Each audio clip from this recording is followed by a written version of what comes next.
So iPadOS 16 is going to be coming out in about 4 or 5 months from now, and we can kind of get an idea of what the iPadOS 16 update and the support device list for these iPads are going to be. Now, this is not a definitive list, but if I had to make an assumption, this is probably what's going to happen. Now, as of right now, as far as I can tell, all of the iPads that are on iPadOS 15 as of right now could get iPadOS 16 except for 2 iPads. So this includes the iPad mini 4 and the iPad Air 2. So these 2 iPads are probably going to be the only iPads that are not going to be supported for the next version of software. Now, the main reason for this is because these things have a pretty outdated chipset. They have that Apple A8X chip inside of it for both of them. And that is a pretty outdated chipset, to be honest. The Apple A9 chip is the lowest supported device for the iPhones right now, and even that's pretty old. So it doesn't really make too much sense for Apple to continue to support these devices.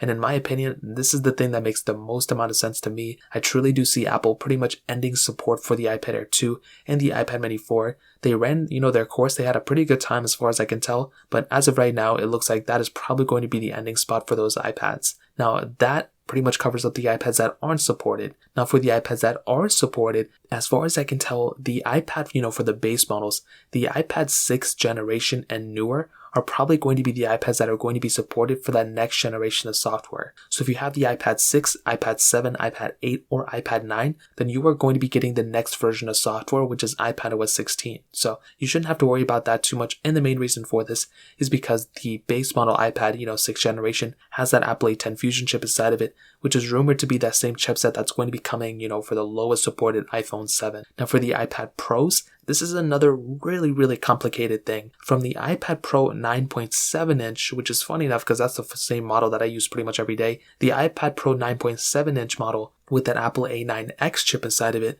is probably also going to be the lowest supported iPad Pro. So if you own an iPad that is, the iPad Pro 9.7 inch or newer, well then you may actually end up getting iPadOS 16 as well, including that iPad Pro. So there were some, I think, older iPad Pros than that. I can't really recall, but if there were, the ones with the A9X chip inside of it are probably going to be the ones that are going to continue on. Very, very similar to how that A8X chip on those iPads that are still supported ended up getting the software support. So even though it has that A9 chip inside of it, it has that A9X, so it's probably going to last as long as that Apple A10 Fusion chip inside. Now with the iPad Airs, we're probably going to be getting the iPad Air 3, which is going to continue to get support, as well as the iPad Air 4. I don't really see Apple continuing to support the iPad Air 2 like I mentioned before, so that's really that, there's really not going to be too much support there. And with the iPad mini lineup, it looks like the iPad mini 5 is going to be the lowest supported iPad in that standpoint as well. So it's not getting support for the iPad mini 4, but again, it's totally expected. That iPad is very outdated too.